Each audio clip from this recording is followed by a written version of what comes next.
Well. Turns out it actually is the guys that you think it is because, folks, according to an indictment that was made public on Wednesday of this week, the Russian government was surreptitiously funneling millions of dollars into the bank accounts of some very prominent right-wing influencers, including Tim Pool, Benny Johnson, Dave Rubin, Matt Christensen, and Lauren Southern through a series of shell companies. Now, these content creators have already claimed to have been the victims in this scheme. Victims despite being paid upwards of $100,000 per video to sow division among American citizens and spread blatant Russian disinformation. Now, it's been a wild 24 hours as we've read through the indictments and witnessed countless video clips and statements that become kind of more damning with the benefit of hindsight. Yeah. Also, I can't even, we're doing a serious story and you got a mustache. Well, I guess it's time to let everyone know. Internet Today has been a 6-year sting operation, and you are all under arrest. Turn around and spread them. Get that push broom out of here. It better be gone by Monday. We'll see. Yeah. Who knows what's going to be there Monday? If I take any more off, you're gonna look what happens. Looking like you don't want that. Tucker Carlson. Looking like someone else. Of course, it's always seemed extremely suspicious that these particular conservative influencers seem to just always take the side of the Kremlin on countless issues, especially as it relates to the Ukraine war. But it's not just that, it's the general chaos that they've attempted to sow by latching on to the most extreme side of whatever current culture war topic is, the narratives that they've pushed, which have actual real-world consequences for minority groups, and the constant claim that the country is literally on the verge of World War III. Or a civil war. Tim Pool and he has tweeted out civil war, I believe, hundreds of times at this point, and never turns out to be the case. But one of these days, he's going to be right. And then we're all going to look so we're all silly. going to be like, I'm sorry for making fun of the fact that you wear a beanie at all hours, in all seasons of the year. Yeah. So no, we're not at all surprised that these guys were easy marks for a Russian influence campaign. The Kremlin wouldn't even have to change much of their content in the first place. But the financial incentive to keep regurgitating these talking points almost certainly emboldened them. Yeah, a question that we've seen raised a lot since this news broke is, what's worse? That these guys either knowingly participated in a Russian disinformation campaign, or that they were so stupid they had no idea that they were being played by the Russians, despite mysteriously and suddenly making hundreds of thousands of dollars a month, in some cases, to spread disinformation to an audience that was all too eager to believe every word of it. And this raises an interesting point, because for most of us, including us, if someone showed up with $100,000 to make one video, I'd be like, something's going on here. This is suspicious. But in the conservative media ecosystem, these people are making bank all the time off of content that does not justify that kind of money, but there are forces at play, usually domestic forces, but in this case, foreign forces, that, they see that spending this money gets results, so they do it. We'll get to the exact quote, but at one point, Tim Pool even says that, he had only spoken to the person that had secured this deal twice in the last year. It's so sketchy. Maybe question it more. Yeah, anyway, we would love to show a bunch of the clips from their shows as examples of all this. They're out there, but yeah, the one surefire tactic that they still have is copyright claiming any videos that air those clips. Yeah. Hell, Tim Pool, in his infinite wisdom, recently said that he was going to sue the Kamala Harris campaign for simply posting one of his clips and quoting him. And kind of funny that the second he says he's gonna sue Kamala Harris, FBI knocking at his door. That is literally the take of Jack Prilosek. Oh, it is. As if the DOJ can whip up this indictment. Hey, go write a 100-page indictment. We got, 12 hours. We're gonna whip up a conspiracy out of whole cloth overnight because some YouTuber hasn't even filed a lawsuit, just says he's going to. And then also we're gonna need a ton of information, including wire transfers, Discord conversations. Gotta make it look really believable. It just absolutely insane. These are the people we're dealing with. They're not very smart. But since we can't show clips, we can at least quote from one of the more egregious clips that are making the rounds. Keeping in mind that this dude was allegedly paid millions of dollars by Russia to produce content in recent months.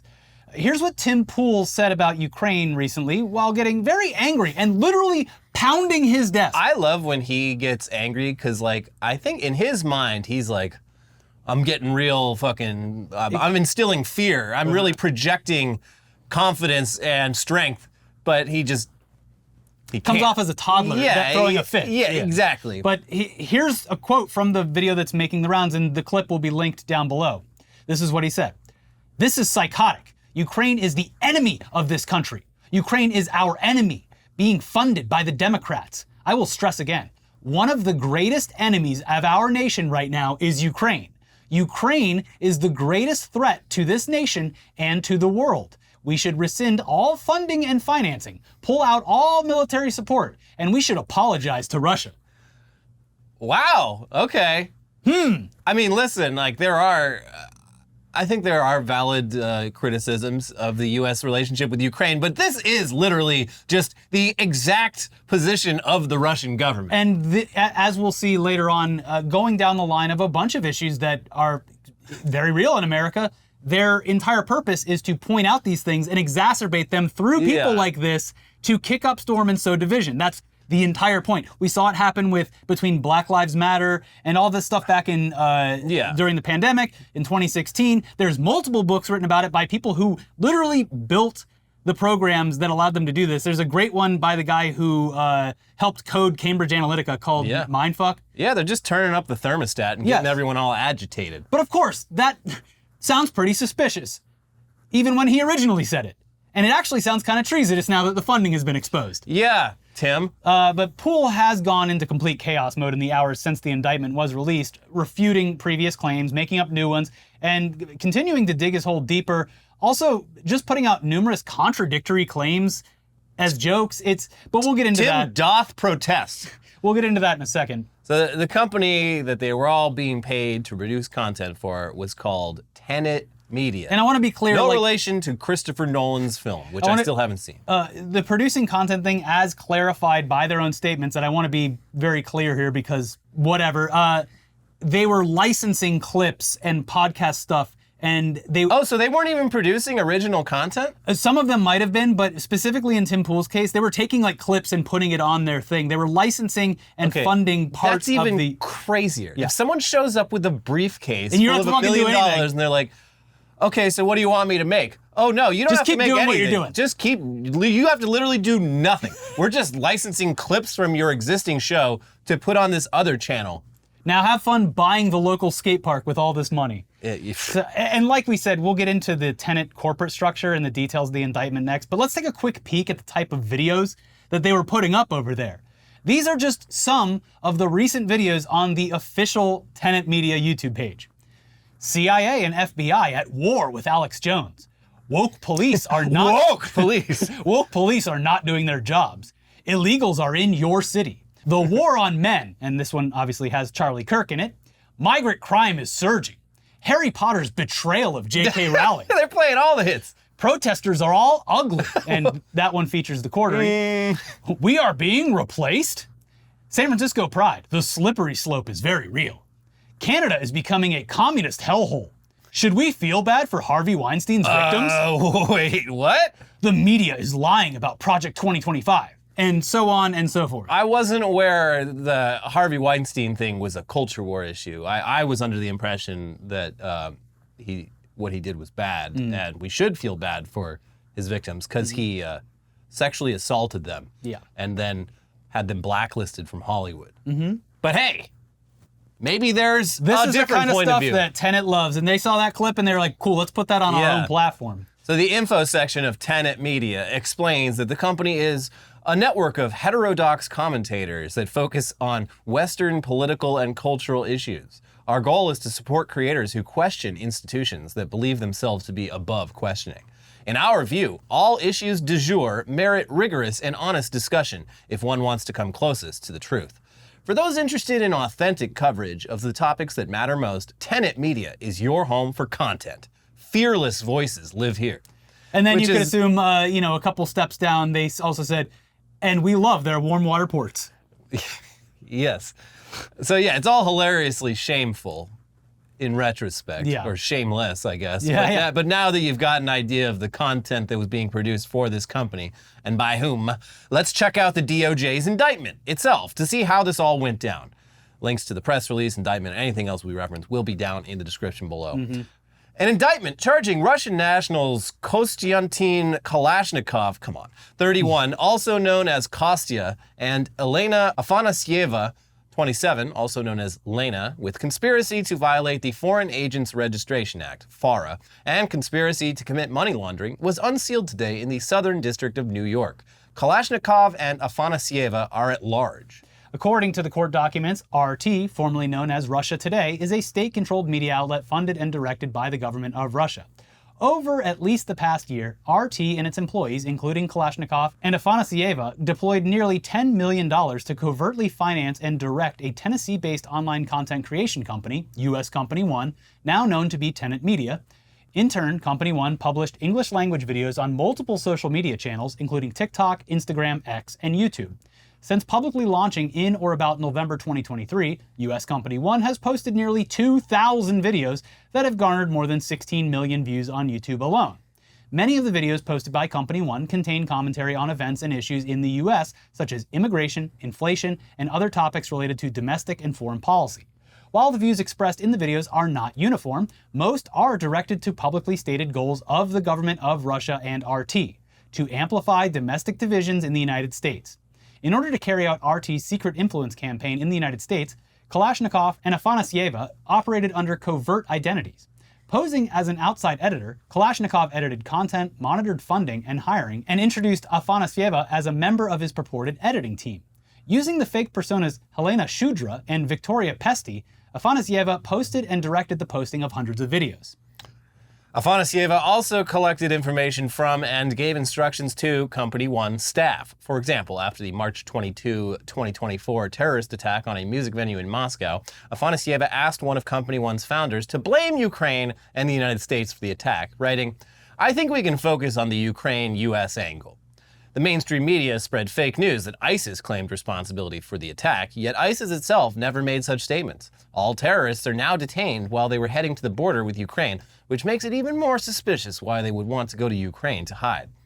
And they go on to talk about the wire transfers and shell companies in places like the UAE and Turkey, which would eventually land in the pockets of the previously mentioned influencers.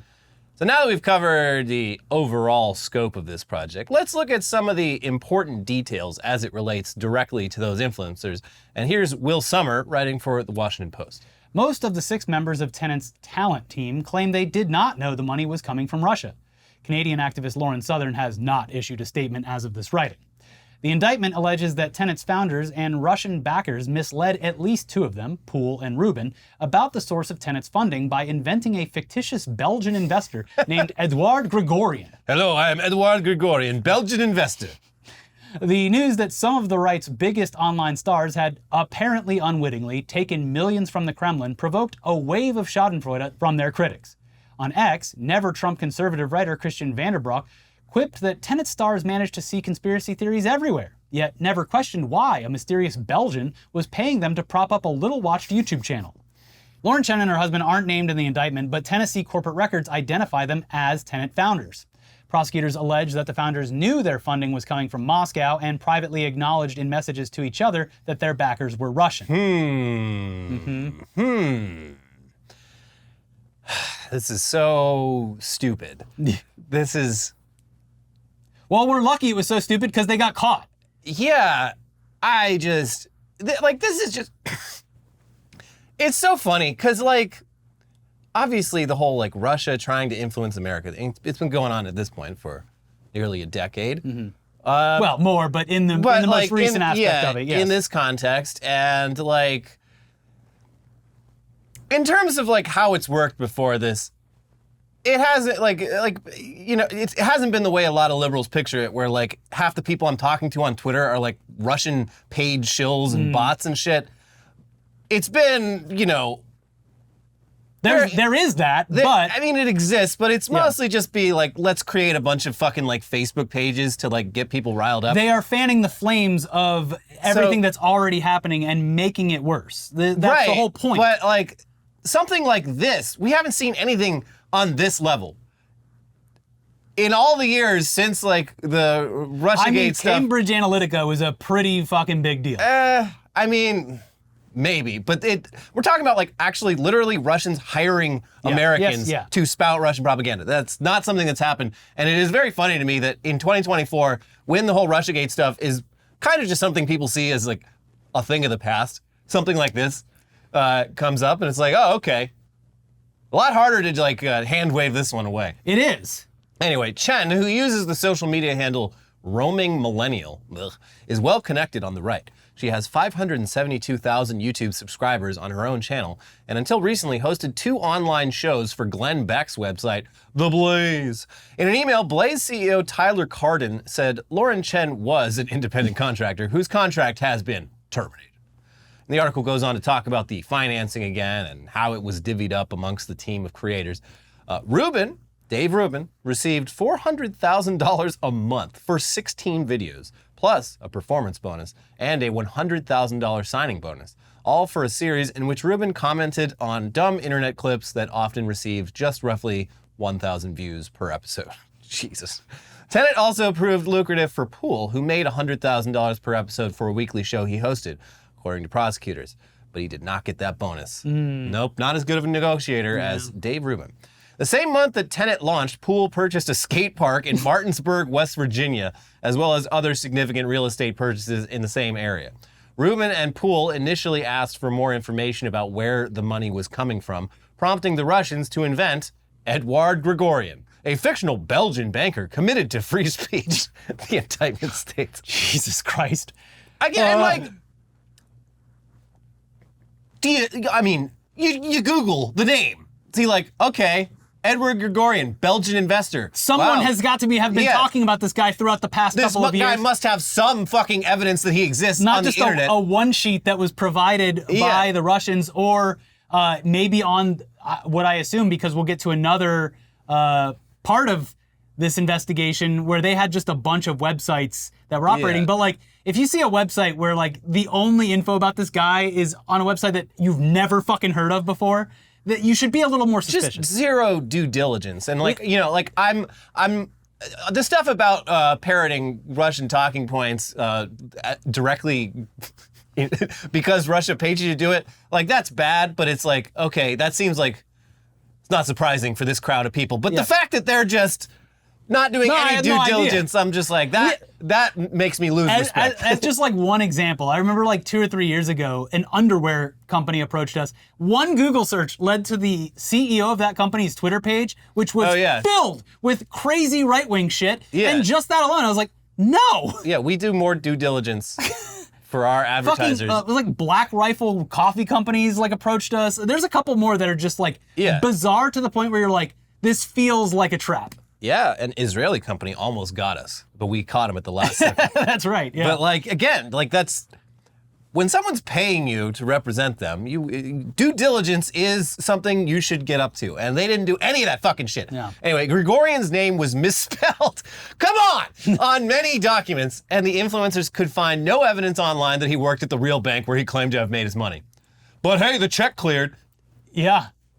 There's a whole lot more, including one section of the indictment where one of the founders tried to connect with someone at the parent company for overdue invoices, and when they didn't get an immediate response, went ahead, opened up a tab, and searched for what time it was in Moscow. So she fucking knew, Lauren and her husband. Also, a pretty funny part where Tenet Media was upset by the lack of viewership the channel was getting and insisted that the hosts weren't doing enough to promote the brand, it's funny because that's a conversation that literally anyone who's worked in online media has had with their bosses at one point or another. Well, it's, and like I was comparing this Turn on the viral hose. Like Machinima would always, like in Machinima's like heyday where they had, the VC money was flowing, they'd be like, hey, this YouTuber's getting like millions of views per video. Let's pay him like a stupid amount of money to make a video that we put on our channel. And then they're like, why isn't this getting views? And it's like, okay, first of all, it's because you're publishing 50 videos a day and it just gets completely lost in the feed. But second of all, you didn't include promotion in the contract, you fucking idiot. That costs more money. You have to state the terms of promotion. Otherwise, they're not going to tell their fans to go watch this video. Also, that creator you're never going to get the spillover of views that they would get on their own channel. So dumb. Yes. It's a very common conversation, or at least it was when the industry existed. Yeah, I'll make your content, but if you want me to tweet about it, that's going to cost you extra. You got to put that in writing. So in another very funny admission within the indictment, the founders talk about promoting the video of Tucker Carlson visiting the grocery store in Russia.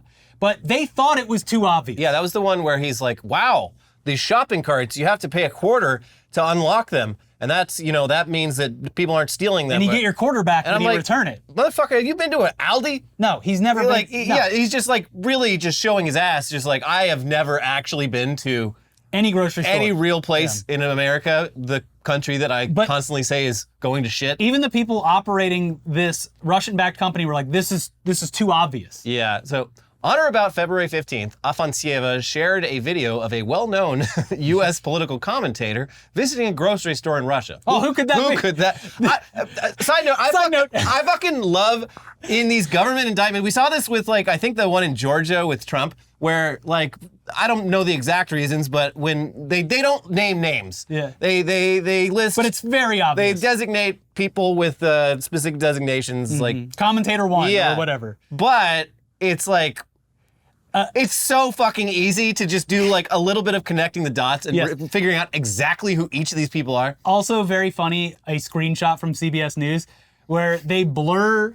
Oh, yeah. They blur Tim Pool's face. You can see the Timcast on the wall. You can see it has a beanie on and everything. I wonder who that could be. I mean, it could have been anyone. Is that Dr. Disrespect? I bet he's really upset that he didn't get to cash in on this. Yeah, He's probably desperate for some kind of money now. Anyways, Afantsieva posted the video in the producer Discord channel. Later that day, producer 1 privately messaged founder 2 on Discord. They want me to post this, but it just feels like overt shilling. Founder 2 replied that founder 1 thinks we should put it out there. Producer 1 acquiesced, responding, all right, I'll put it out tomorrow. They literally thought Tucker Carlson was shilling too hard for Russia. Whew. But before we leave the Washington Post article behind and look into how these influencers responded to the indictment, we have to share this part because it's too good. Yeah. As the indictment news shook up the right-wing media world, much of the reaction, naturally, came in the form of YouTube live streams. On his show Wednesday, Poole claimed that he was skateboarding when he heard of the indictments and said he talked to Chen, the head of a company that was paying him $100,000 a week, only twice in the past year. Oh, I'm sorry. I must have missed that news. I was out skateboarding. I wonder who that's. I was doing sick tricks at the skate park, the local skate park that I stole from the local community. They hate me for it. Yeah. Insane. And look, I'm going to get a little serious here for a moment because, as you all know, I have family members who are brain poisoned. I just want to point out, obviously, everyone is in the right to make fun of people like Tim Pool, Benny Johnson, Lauren Southern, and all them for unwittingly promoting Russian disinformation. And it's even funnier that they didn't even have to coax them into it. They're just like, just keep doing what you're doing. This is working out great. Yeah. And look, there are no shortage of jokes about how much of a waste of money it was considering how low the views were on the Tenet Media page. But I feel like everyone who's joking about it is missing a bigger picture here. They were getting paid absurd amounts of money to do very little extra work. And based on their own admissions about being influenced or not, these are all things they actually believe and promote regardless. Yeah, it's not like they had to really change anything up. Now, sure, this seems like a giant waste of money for Russia, but it's honestly just a drop in the bucket for them. Meanwhile, the amount of money that was directly funding these guys perpetuates their success and existence on YouTube and elsewhere. It's not like they're good. That money extends the rest of their shows. It funds all of the other stuff. It's not just going away. And it has raised their status among literal members of the GOP. They bought property, they funded productions, they've paid employees, they bought fucking Cybertrucks and skate parks. This isn't just a case of, oh, well, they did a failed channel that failed, haha. No, they're still making this exact type of content on their own with the added bonus of a few $1,000,000 to fund the whole thing. And also, we all know how algorithms work by now. Any engagement with their personal channels or the ones that were directly tied to Tenet Media would send a user down a rabbit hole filled with more of this exact type of garbage. Just because a massive amount of people weren't consuming it directly from the Tenet Media page on YouTube doesn't mean they weren't having this served to them elsewhere either. Also, no shortage of jokes about how dumb their viewers must feel right now. But their viewers would have to have a shred of self-reflection to feel that way, or the ability to question the narrative that they've been blasted with for a decade now. Every hot take is made under the impression that you're dealing with rational people and not willfully stupid assholes with the worst intentions who have been slowly brain poisoned since at least 2016.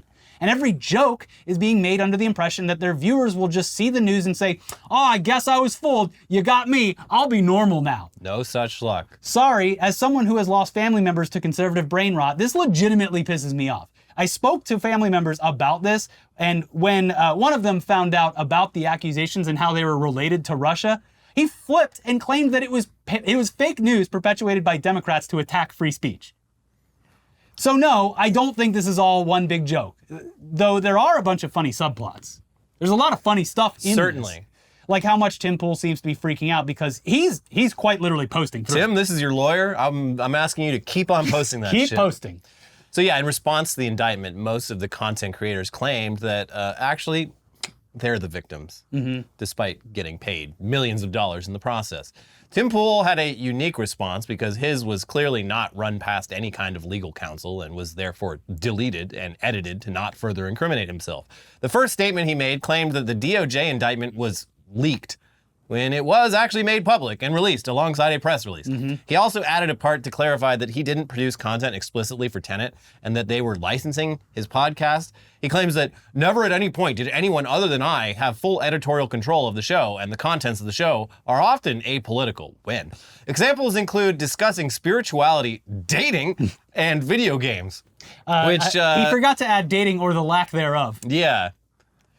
This man notoriously, it's not me. It's the women's fault. There's a famous clip out there. Yeah. So yeah, this is funny because sure, I mean, I guess they talk about a bunch of stuff, but claiming that it's apolitical is insane. Although I still to this day see people being like, why are you calling Tim Pool a conservative? He's a centrist. He's a centrist liberal. Like, no, he's not. What the fuck are you talking about? It's been so long. Like you could maybe make that claim like 8 years ago. Not even, it was longer than that because he originally got to start filming Occupy Wall Street. Filming Occupy Wall Street and getting like kicked out of Zuccotti Park because people were like, why are you filming me? I don't want my face on the internet. Yeah. Anyway, also it is cool to admit that they didn't have to trick you into spreading Russian talking points. You did it. You would have done it anyway. You claim in the statement that you have full editorial control. You were already taking the side that the Russians wanted you to take to sow division here. That's why they picked you. That's the whole reason. Yeah. So after the statement was released, he started up with a lot of random bullshit and contradictory statements that many took at face value. Upon reflection, I now understand that Ukraine is our greatest ally. Oh, shut up. As the breadbasket of Europe and a peace-loving people, we cannot allow the fascist Russians to continue their crimes against humanity. We must redouble our efforts and provide an additional $200 billion at once. Oh, wow. Oh, has Tim Pool finally changed? No, he's being an asshole on purpose. He's trolling. Here's more of his posts in just the past 24 hours. I am now pro-war. We must fund Israel and Ukraine. I remember back when they said I was funded by the CIA. Then it was right-wingers. Now it's the Russians. Tomorrow it will be, I don't know, like Poland or something. Slava Ukraini. I have been contacted by the FBI as a potential victim of a crime. The FBI believes I have information relevant to an ongoing criminal investigation and have requested a voluntary interview. I will be offering my assistance in this matter. All right, that last one I do believe. I do believe that the FBI has contacted Tim Pool and that he definitely is cooperating with them. I would hope so for his sake. But I'm still finding it a little hard for him to play the victim card after allegedly receiving hundreds of thousands, if not millions of dollars for no extra work and just simply not questioning where that obscene amount of money was coming from after getting some BS story about a fake investor. Also, what happens to that money? You would assume that they, I don't know. Actually, I don't know. He definitely already spent it. Yeah, I mean, but like, if you unknowingly receive money from a foreign government indirectly through a bunch of fucking channels from a government that we are currently like sanctioning, you know, obviously, even if you knew, even if you didn't know anything about all that, like that money is dirty. So where does it fall legally? What happens to it? They're going to have to repossess that Cybertruck. Yeah. Aww. They're going to have to put up tape around that skate park. Sad. Hey, hopefully it goes back to the locals. Yeah. Also, this might just be the tip of the iceberg. It's certainly suspicious that many members of Congress seem to regurgitate a lot of these same talking points. Yeah. And as for how the larger right-wing media sphere reacted to this news, well, I'm sure it's exactly what you already assumed. Here's some clips from Fox News and Newsmax. Please enjoy. and they're saying they're not going to put up with foreign interference. Your thoughts? All of it is striking, and all of it is disconcerting that foreign governments would try to meddle in our U.S. elections. What's particularly problematic, though, is our Department of Justice and FBI are the least credible people to talk about this, given the information operations they ran against the American people with their Russia collusion hoax, with their cover-up of the Hunter Biden laptop in which they lied about the situation. The DOJ seems to be back to Russia, Russia, Russia, because they announced indictments against Russians for alleged election interference. What's going on here? Are they laying the groundwork for more censorship? Well, the reality is they already did this in 2016. So they have a historical practice when they're afraid of Donald Trump coming back to office. They invent every figment of imagination of Russia or somebody else putting him there without actually paying attention to the threats coming from our own administrative state to free and fair elections in the United States. This show tonight has all the earmarks of Russian propaganda. You know, this is just mindless, a mindless attempt to create a Russian boogeyman where there really isn't one. Tim Pool and Benny Johnson, $400,000 a month for a weekly video that would go out to their millions of followers. $400,000 a month? Yes, more than Hunter Biden was making. You know, I'm available too if you want to pay me for that money. So the news regarding the actual real-life influencers unwittingly creating content backed by Russia also coincides with a greater investigation into massive disinformation efforts from the Kremlin. Included in their investigation was a man named Ilya Gambashidze, who runs a Russian IT company and has already been sanctioned by the EU. This guy was named by the DOJ for orchestrating yet another disinformation campaign, which was literally called the Good Old USA Project. Okay. Here's Wired with more on that. On Wednesday, Gambashidze and his company were named by the U.S. Department of Justice among the architects of a disinformation campaign known as Doppelganger that has for the past 2 years been targeting Ukraine and more recently U.S. elections. The Doppelganger campaign uses AI-generated content on dozens of fake websites designed to impersonate mainstream media outlets such as The Washington Post and Fox Business, using a network of fake social media accounts to disseminate pro-Russian narratives targeting audiences across the globe. On Wednesday, the Justice Department announced the seizure of 32 internet domains that it says are linked to the Doppelganger campaign, which violate U.S. money laundering and criminal trademark laws. Today's announcement exposes the scope of the Russian government's influence operations and their reliance on cutting-edge AI to sow disinformation, FBI Director Christopher Wray said in a statement. Companies operating at the direction of the Russian government created websites to trick Americans into unwittingly consuming Russian propaganda. And the goal of the campaign from the beginning was crystal clear: to secure victory for Donald Trump. Gambashidze wrote on the Good Old USA Project planning document. As well as getting Trump elected, the campaign's secondary goals included increasing the percentage of Americans who believe the U.S. is doing too much to aid Ukraine to 51%, and reducing the percentage of Americans who have confidence in President Joe Biden down to 29%. The plan lists a variety of audiences the campaign specifically wants to target, including residents of swing states, American Jews, U.S. citizens of Hispanic descent, and the community of American gamers. Uh-oh, they targeted gamers. Users of Reddit and image boards such as 4chan. The document describes this category of gamers and chat room users as the backbone of the right-wing trends in the U.S. segment of the internet. I mean, they ain't wrong about that. No. And Ryan Riley of NBC News and author of the book Sedition Hunters, which I read a few months ago, very good book, he posted the documents from the DOJ's case regarding these Russian propaganda efforts. And let's just take a propaganda at the topics Russians want people to focus on. There is a feeling among Republicans that the president's policies, censorship on social media, and the policies of the Democrats' government are encroaching on their rights. They are dissatisfied of dramatic decline in the standard of living and large expenditures on offensive policy of the United States in Europe and Ukraine. They are afraid of losing the American way of life and the American dream. It is these sentiments that should be exploited in the course of an information campaign in/for the United States. Okay. And here are those topics, which literally read as if they could be coming straight from the mouths of members of the GOP, including the Trump campaign.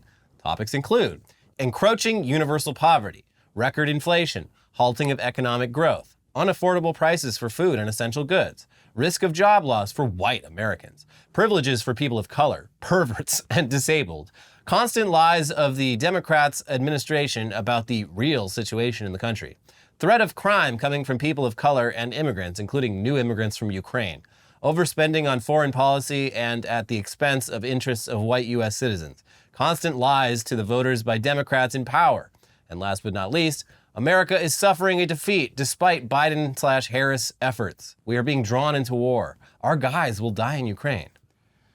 And yeah, a lot of that stuff, specifically the stealing of jobs, it sounds like something you would hear at a Trump rally. No, Trump only talked about black jobs. Ah, yes, that's the confusion. You can't get me on that. These Ukrainian immigrants, they're bringing crime. They're stealing black jobs.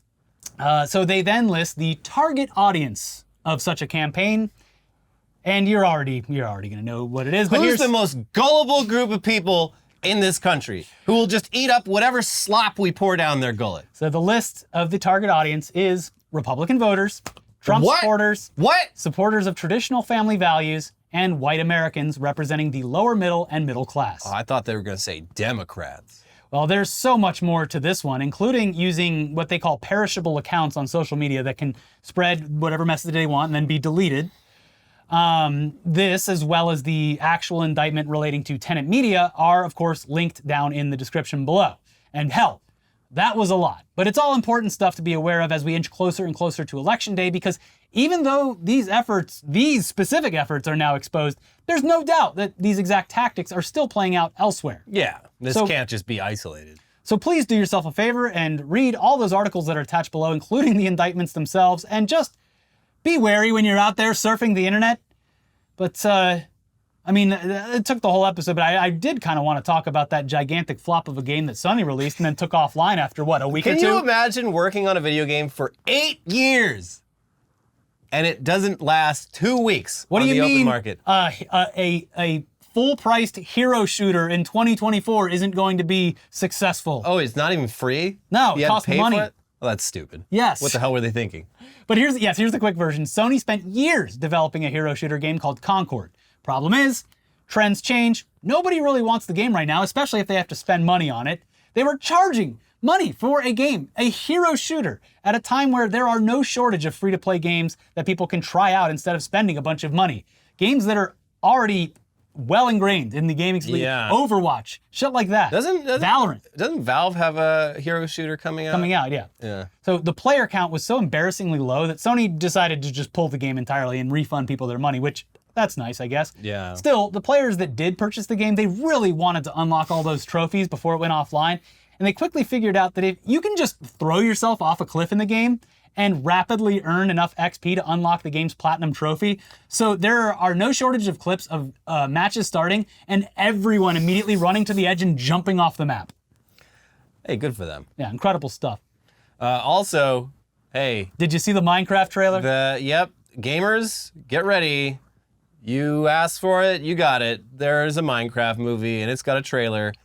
And this movie cost at least $150 million, and you can see every red cent of that on screen. Speaking of machinima stuff, this could have been done by a child. Yeah, this could have been done by like a 19-year-old machinima maker in 2013. For like 10 grand. And it would have looked better. Probably. What I think is funny about this is that I think that it might do well.